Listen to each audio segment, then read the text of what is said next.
ماہ رجب المجرب کی 27ویں شب کا خاص عمل کہ یہ جو کرے اور اپنی دنیا اور آخرت کی چاہے جس چیز کی دعا مانگے اللہ اس کی سب دعائیں قبول فرمائے سوائے اس دعا کے جو گناہ کے لیے ہو۔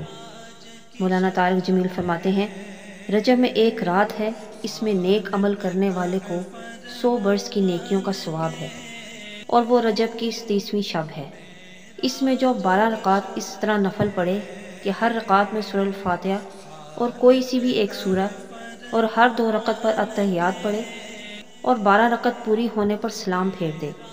اس کے بعد 100 بار یہ پڑھے سبحان اللہ والحمد للہ ولا الہ الا اللہ واللہ اکبر، استغفار 100 بار، درود پاک کوئی سا 100 بار، اور پھر اپنی دنیا اور آخرت سے جس چیز کی چاہے اللہ سے دعا مانگے۔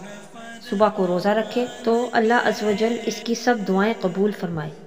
30ویں شب میں اس عمل کو کیجیے اور اس کی برکات کو حاصل کیجیے۔ مزید اس طرح کی اچھی ویڈیوز دیکھنے کے لیے ہمارے چینل کو سبسکرائب کریں، اس ویڈیو کو لائک کریں۔ ملتے ہیں نیکسٹ ویڈیو میں ایک نیو ٹاپک کے ساتھ، تب تک اللہ حافظ۔